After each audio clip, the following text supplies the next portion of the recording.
nas Al-Quran dan hadis dan ijma' ulama mengkafirkan Yahudi dan Nasrani. Kalau kemudian ada seorang muslim mengatakan, bagi saya Yahudi tidak kafir, atau mengatakan, bagi saya Nasrani kalau berbuat baik nggak boleh dianggap kafir, dia mungkin saja masuk surga, maka orang yang mengatakan seperti itu, dia menjadi kafir berdasarkan ijma' ulama. Karena orang yang tidak mengkafirkan orang kafir seperti Yahudi dan Nasrani, berarti dia mengingkari Al-Quran, mendustakan hadis-hadis Nabi Muhammad SAW, dan mendustakan ijma' ulama. Al-Quran dengan tegas mengatakan, innalladzina kafaru min ahlil kitabi wal musyrikina fi nari jahannam khalidina fiha ulaika hum syarrul bariyah. Sesungguhnya orang-orang kafir dari kalangan ahlul kitab, Yahudi dan Nasrani, dan al-musyrikin, semua orang yang menuhankan atau menyembah kepada selain Allah, meskipun dia masih menyembah Allah, maka Allah mengatakan mereka adalah orang-orang kafir. Allah tegaskan lagi, tempat mereka di neraka jahanam, mereka kekal di dalamnya. Ini menunjukkan mereka betul-betul kafir. Karena orang muslim, seburuk-buruknya dia, nggak akan kekal di neraka,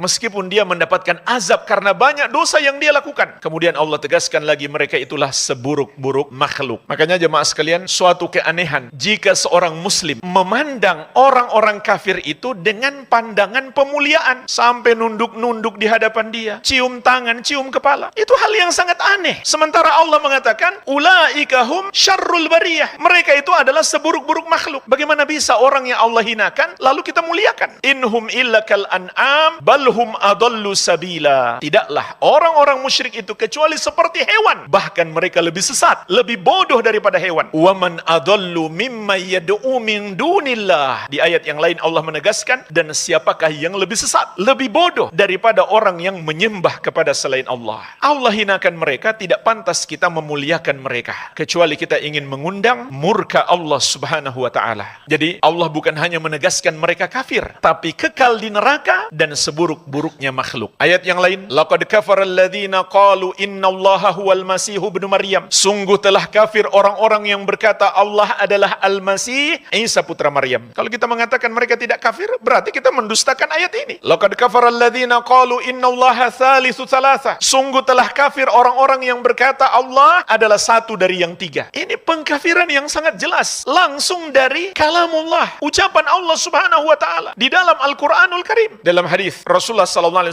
bersabda, walladzi nafsu Muhammadin biyadih la yasma'u bi ahadun min hadhil ummah yahudiyyun wala nasraniyun thumma yamutu walam yu'min billadzi ursiltu bihi illa kana min ashabin nar. Demi Allah yang jiwa Muhammad ada di tangannya, tidaklah seorang pun dari umat ini yang pernah mendengar tentang aku, apakah dia Yahudi atau Nasrani, kemudian dia mati sebelum masuk ke dalam agama yang aku bawa, kecuali dia termasuk penghuni neraka. Kalau kita mengatakan mereka mungkin saja selamat karena dalam agama mereka masih ada kebaikan, berarti kita mendustakan hadis ini. Mendustakan satu hadis Nabi SAW yang kita tahu hadis itu sahih, juga termasuk pembatal keislaman yang disepakati para ulama. Kemudian nukilan ijma', di antaranya dinukil oleh Imam Ibnu Hazm dalam kitab beliau Al-Fisal. Beliau mengatakan, wahumul yahud wan nasara wahum kuffarun bila khilafin min ahadin minal ummah. Mereka Yahudi dan Nasrani, para ulama tidak berbeda pendapat bahwa mereka adalah orang-orang kafir. Wa man ankara kufrahum fala khilafa min ahadin minal ummah fi kufrihi wa khurujihi anil Islam. Dan barang siapa mengingkari kekafiran mereka, tidak meyakini mereka kafir, maka juga tidak ada perbedaan pendapat ulama, dia pun menjadi kafir dan keluar dari Islam. Jadi di sini beliau menukil dua ijma' ulama, dua kesepakatan ulama. Pertama, Yahudi dan Nasrani itu kafir. Yang kedua, orang yang tidak mengkafirkan mereka juga menjadi kafir. Sepakat seluruh ulama, tidak ada perbedaan pendapat. Seringkali saya ingatkan, penting dalam masalah hukum, jika ada ijma' ulama padanya, kita sebutkan. Untuk mengingatkan kita semuanya, di sini nggak menerima perbedaan pendapat. Kalau ulama sudah sepakat, tidak boleh lagi ada perbedaan pendapat. Al-Amwa, menemani ibadahmu juga hijrahmu.